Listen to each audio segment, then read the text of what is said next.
Você decidiu estudar para concurso, mas não sabe nem por onde começar, não sabe qual concurso escolher, não entende direito o que é banca, edital, comissão, homologação, cadastro de reserva, vaga, não sabe qual curso comprar, se estuda por apostila, PDF, videoaula, se faz questão, se não faz, se tem que estudar por ELECICA, fazer resumo, mapa mental, um monte de coisa. Então, esse vídeo aqui é exatamente para você. Hoje eu vou te entregar um guia direto, sem enrolação, para você começar a estudar para concurso público do jeito certo e evitar um monte de erro que os iniciantes fazem e que perde ali um monte de tempo andando em círculo. Porque estudar para concurso não é só sentar e abrir um material qualquer. É escolher uma direção, montar um plano de estudo, construir uma rotina que você consiga manter até a sua aprovação. Fala pessoal, tudo bom? Meu nome é Luiz Alberto Soares, eu sou auditor fiscal do ISS Niterói e orientador de estudos aqui na LS Concurso. E a primeira coisa que você precisa entender é muito simples. Concurso público não é uma coisa só. Não existe um único concurso para todos os cargos ou um tipo de concurso que se repete em qualquer lugar.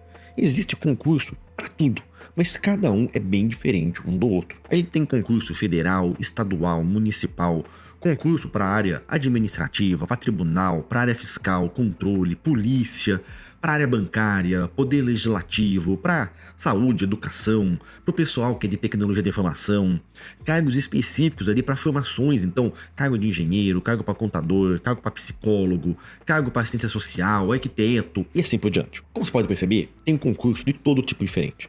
Então o primeiro passo que qualquer iniciante de um concurso tem que fazer é escolher uma área. Escuta só, área, não é concurso. O que eu quero dizer com isso?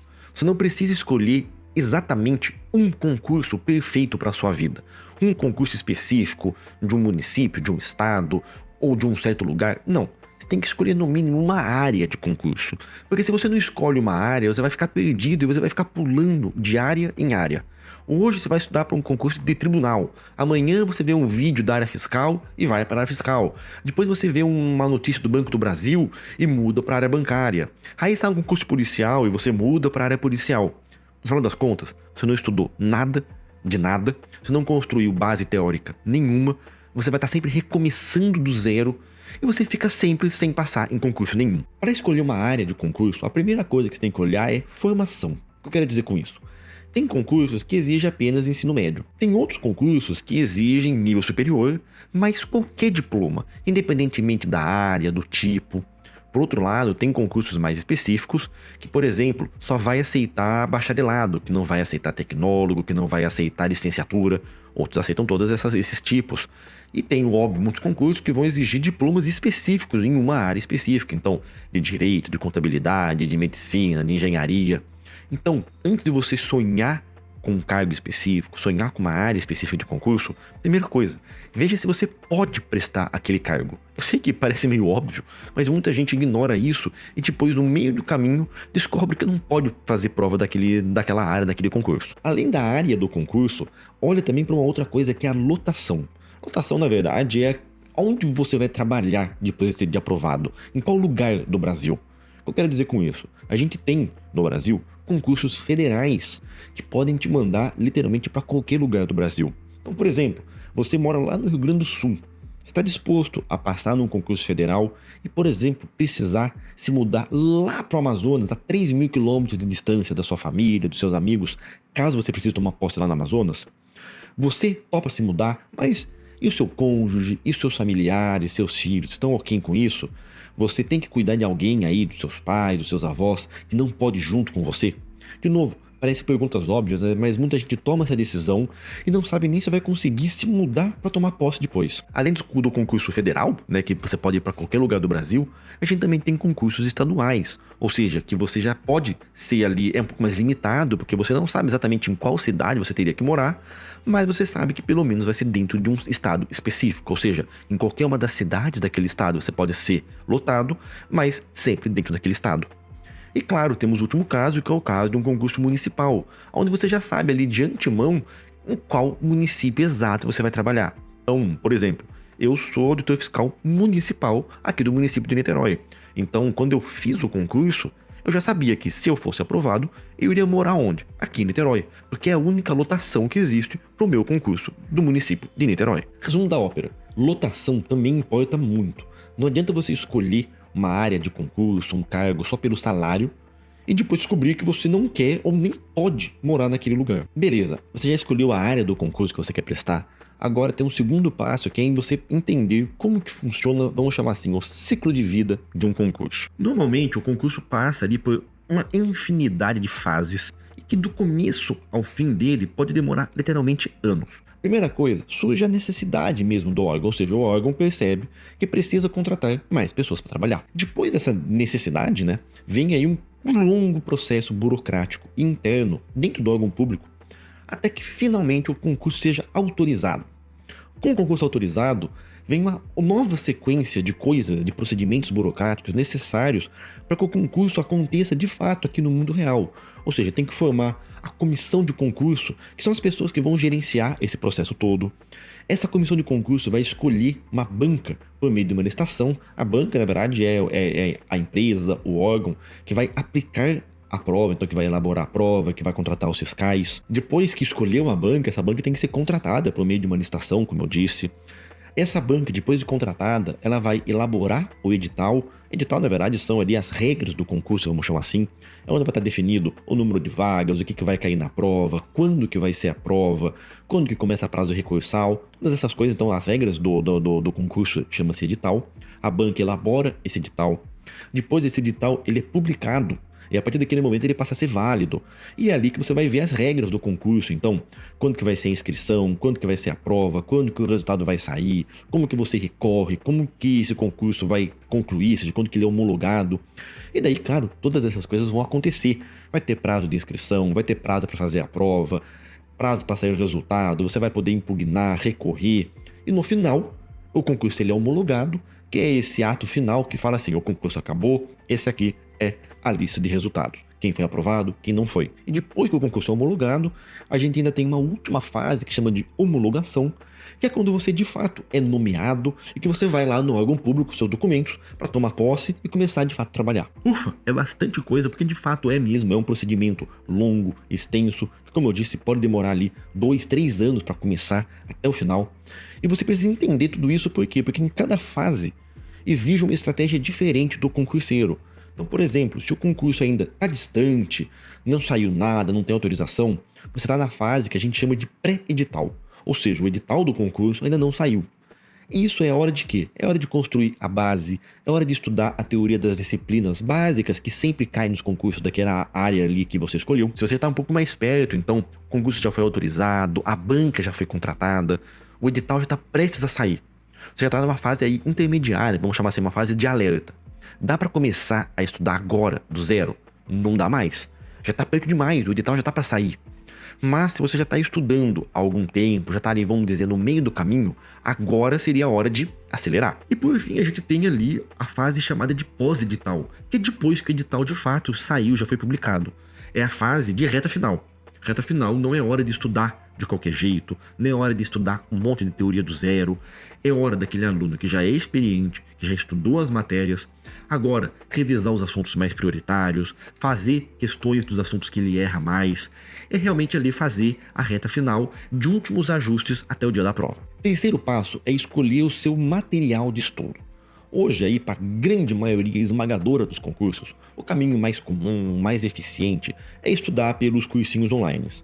Não porque cursinho presencial seja proibido, seja impossível, não é isso. Na verdade, eles quase nem existem mais, né? Por conta da questão de custo mesmo.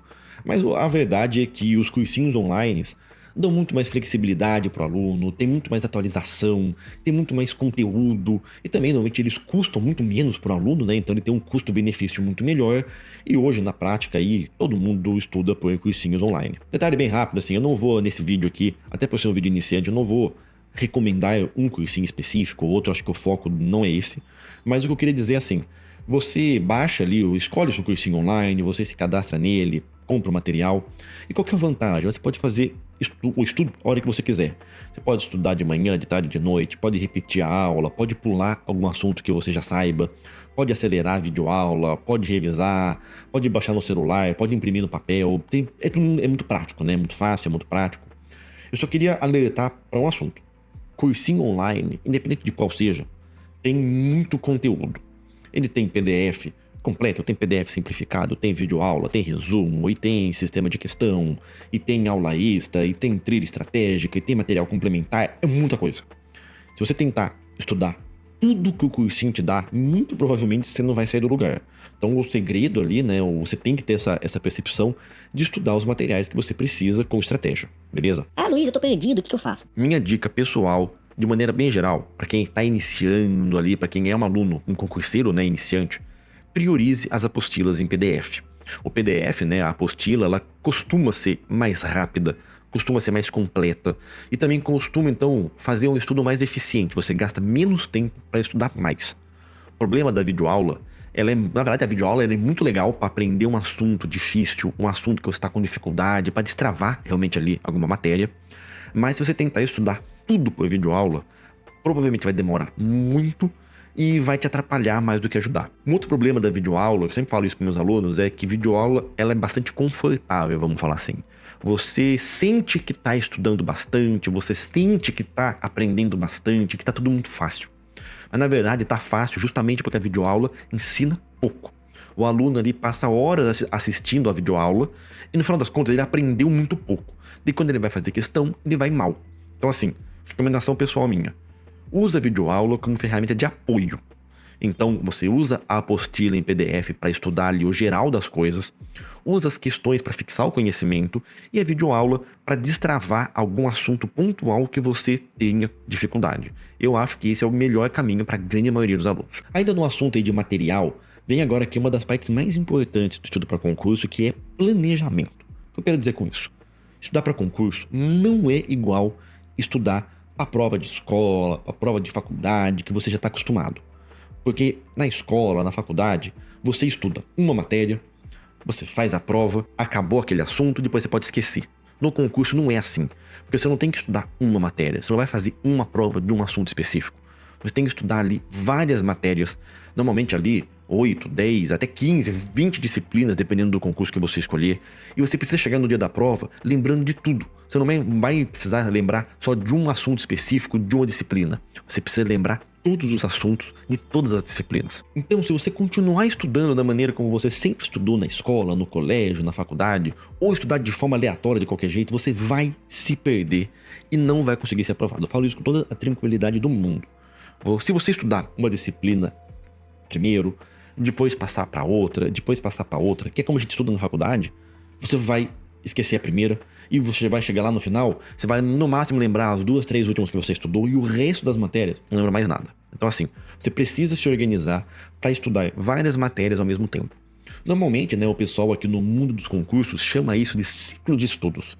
Que nada mais é esse ciclo de estudos, nada mais é do que um planejamento organizado que distribui as disciplinas ali ao longo do tempo. Aqui na LS Concurso, né, na minha mentoria, a gente não chama de ciclo de estudo, a gente chama de meta semanal, mas no final das contas é a mesma coisa. Você vai ali intercalar as matérias, vai dedicar mais tempo de estudo para as matérias mais importantes, menos tempo de estudo nas matérias menos importantes. Ali no meio você tem que incluir tudo, tem que incluir leitura de teoria nova, tem que incluir revisão, tem que incluir questões, tem que incluir leitura da lei seca, inclusive. E você vai ajustando esse seu planejamento, esse seu ciclo de estudo, conforme a sua rotina de vida. Então, outro ponto importante, não adianta copiar o planejamento de outra pessoa. Você tem que ter um planejamento seu, que seja compatível com a sua vida. Se você trabalha, se você tem filhos, se você faz faculdade, se você tem que cuidar da família, tudo isso, o plano de estudo, o seu planejamento, o seu ciclo, tem que considerar. Então, eu falo isso por quê? Porque às vezes o aluno ali pega algum cronograma pronto, algum cronograma geral, traz para a vida dele, aquilo ali fica impossível porque ele não é aquela pessoa, ele é outra pessoa com outra realidade de vida, e daí você não segue aquele planejamento de estudo, e isso só serve para te gerar culpa e você sentir que não está avançando. E assim, como eu já disse, esse é exatamente o meu trabalho aqui na mentoria da LS Concursos, é assim que eu consigo te ajudar muito. Eu vou montar um planejamento individual para você, conforme a sua realidade. Então, seu tempo disponível, a área do seu interesse, o concurso-alvo que você quer, quantas horas você tem, se você já tem bagagem de estudo antiga ou não. Então você não precisa começar perdido, tentando adivinhar o que estudar, por onde começar, quantas matérias colocar no seu planejamento, quando revisar, como revisar. Não. Eu, e claro, toda a equipe aqui da LS, eu vou organizar isso para você e vou te entregar prontinho ali, já mastigado, só para você seguir.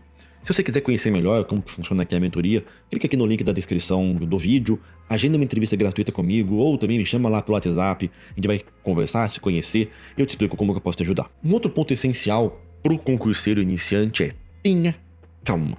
Por que isso? O iniciante quase sempre começa querendo fazer tudo de uma vez.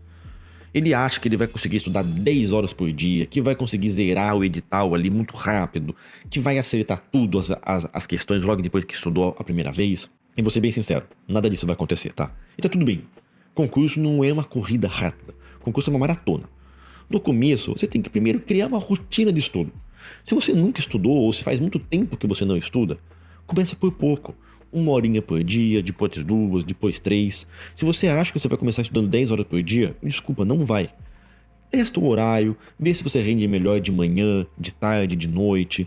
Vê se você prefere estudar antes de ir trabalhar, se prefere estudar na hora do almoço, se prefere estudar à noite. Calma, o início é uma fase de adaptação, faz parte. É uma fase de adaptação, uma fase lenta. E assim, não confunda progresso lento com fracasso. No começo, tudo vai parecer muito difícil, tudo vai parecer muito lento. E assim, por exemplo, se você nunca estudou assuntos jurídicos antes, se você não é alguém da área jurídica, você vai ler uma matéria de direito e vai parecer que é outra língua. Se você nunca estudou contabilidade e for fazer um curso ali na área fiscal, na área administrativa, você vai pegar contabilidade e vai parecer que é impossível. Se você sempre teve dificuldade com matemática, com conta, raciocínio lógico, estatística, vai parecer que, nossa, você nunca vai aprender. Português até pode te enganar, ela parece fácil na hora de estudar, mas quando você vai fazer as questões, você se embanana tudo e erra um monte de coisa. Mas eu te garanto, de verdade mesmo, tudo isso é absolutamente normal.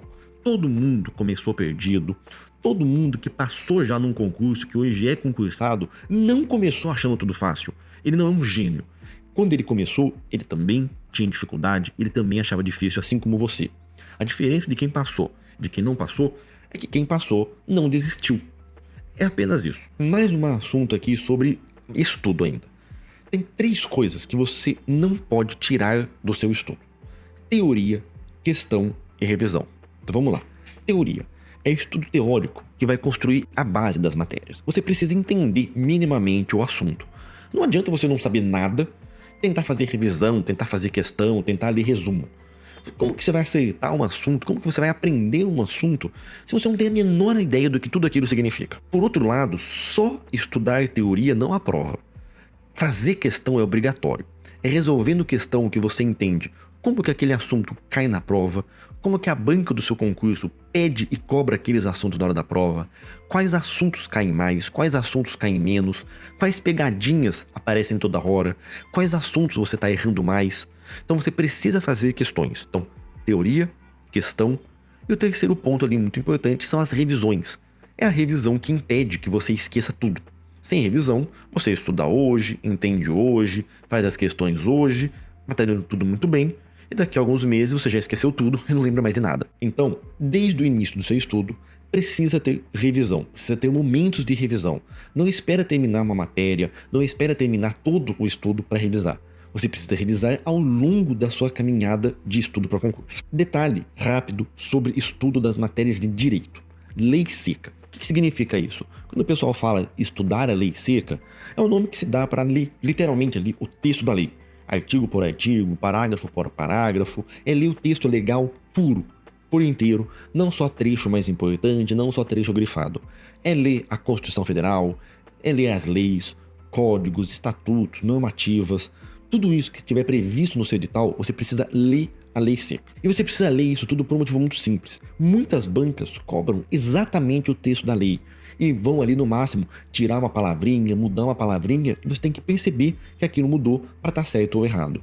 Então, recomendação minha, depois de estudar a teoria, crie o hábito de ler a lei seca dos assuntos. E sério, no começo vai parecer bastante estranho, vai parecer esquisito, vai parecer difícil, e você vai ter muita dificuldade de ler o texto legal. Mas, de pouco em pouco, vira uma parte aí natural da sua preparação. Mais uma orientação aí fundamental. Faça o estudo ativo. O que é estudo ativo? Não basta assistir ali a aula passivamente, não basta passar o olho lá na apostila, você precisa se envolver no processo de aprendizado. O que eu quero dizer com isso? É parar e tentar lembrar, é fazer anotação dos assuntos que você ali sentiu que eram mais difíceis, ou dos assuntos que o próprio professor da aula indicou que eram mais importantes, é grifar aquilo que você não entendeu, ou grifar aquilo que você quer depois reler para relembrar, então pontos ali que exige decoreba, por exemplo. É resolver questão, é depois de resolver a questão, você ler o comentário, o gabarito e tentar entender por que você errou, por que você acertou, por que as outras alternativas estão erradas. É tentar explicar assim internamente mesmo para você mesmo aquele assunto que você acabou de ler com as suas próprias palavras. É entender por que você errou, é reestudar aqueles assuntos que você errou para que você não erre de novo no futuro. Afinal das contas, assim, tem muitas técnicas de estudo para estudativo, mas todas elas envolvem a mesma coisa, é quando o seu cérebro ativamente trabalha. Estudo passivo é quando você finge só que está estudando, é quando você ia na aula, por exemplo, lá na escola, ouvia o professor falar, saía pelo outro ouvido e você não aprendia nada. No final das contas, você não estava absorvendo nada. Estudo ativo não. Estudo ativo é quando você está de fato usando o seu cérebro, colocando o seu cérebro para trabalhar. Agora, vamos falar aqui de alguns assuntos bastante inconvenientes, alguns assuntos que você precisa ouvir de alguém e vai ser de mim. Você não vai passar em 3 meses de estudo. E, de novo, isso não é um problema. Concurso público é um projeto de médio, é um projeto de longo prazo.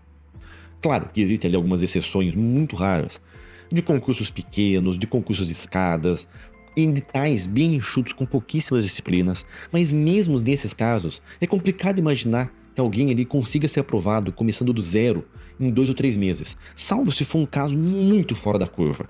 Então, de alguém ali que tem muita disponibilidade de tempo, em tempo integral basicamente para o estudo, alguém que já tenha muita facilidade em estudar, alguém que queira fazer um concurso bem pequeno, com bem poucas disciplinas, ou seja, tem que juntar uma série de coisas muito raras de acontecer. Mas, em regra geral, para cargos maiores, como área fiscal, área de controle, analista de tribunal, Petrobras, carreiras de alto nível, de maneira geral, você precisa construir essa base. E base não vai ser construída em 2, 3 meses. O que eu quero dizer com isso, pessoal? Para de procurar milagre. Começa a construir consistência, rotina de estudo, e um dia a aprovação vai vir. Mais um ponto crítico para o concurseiro iniciante, e que novamente eu me sinto na obrigação de falar sobre isso, que é o excesso de informação e excesso de rede social. O concurseiro aí hoje em dia tem zilhões de locais para consumir conteúdo de concurso. Você tem aí o próprio YouTube, onde eu tô aqui agora, tem o Instagram, tem o Telegram, tem um grupo de WhatsApp, tem um grupo de Discord, tem aí dezenas de cursinhos, cada um, como eu falei antes, com infinitas apostilas em PDF, em videoaula e notícias toda hora saindo, planilha para você baixar, método de estudo, técnica de estudo, guru e coach prometendo milagre, IA, inteligência artificial, ChatGPT, mapa mental, flashcard, Anki, 1 milhão de técnicas diferentes de estudo. E isso pode te ajudar? Claro que pode. Tem muitas dessas coisas que são úteis, muitas dessas coisas vão te ajudar. Mas a verdade é que tanta coisa disponível também confunde aquele concurseiro novato. Você não precisa ter tudo. Você não precisa testar tudo, você não precisa comprar tudo isso. Você precisa, no final das contas, de um método simples e sustentável de estudo. Tem que escolher uma área, tem que ter acesso a um bom material, tem que ter um bom planejamento de estudo, tem que executar esse planejamento, não basta só ter ele, tem que fazer ele no mundo real. Tem que estudar a teoria, tem que dedicar tempo, tem que fazer questão, tem que revisar, tem que corrigir seus erros, e depois repetir isso, dia atrás de dia, mês atrás de mês, ano atrás de ano. É esse básico bem feito que é o que mais aprova. Ainda nessa mesma linha, o que eu quero que você entenda é que concurso público pode mudar sua vida? Claro que pode, mas isso exige paciência. Vai ter dia ruim, vai ter dia que vai dar tudo errado aí, vai ter semana que vai dar tudo errado na sua vida, e você mal vai conseguir pegar o material de estudo. Você vai errar questão fácil, você vai errar questão que você acha que você sabe. Uma hora vai cansar, vai encher o saco, você vai querer trocar de concurso, você vai querer até abandonar, desistir de concurso, vai achar que não está evoluindo, e tudo isso faz parte. Não tome decisão definitiva em dia ruim.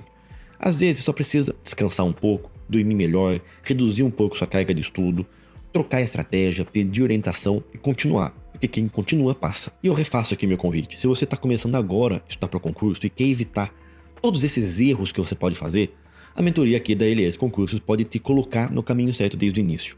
Meu nome é Luiz Alberto Soares, eu vou te ajudar a montar o seu planejamento de estudo, organizando a sua rotina e acompanhando a sua evolução de forma individual. Não é um planejamento genérico, não é um cronograma genérico, não é uma promessa milagrosa.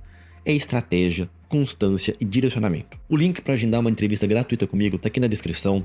Também pode me chamar lá direto no WhatsApp para a gente conversar, para a gente se conhecer.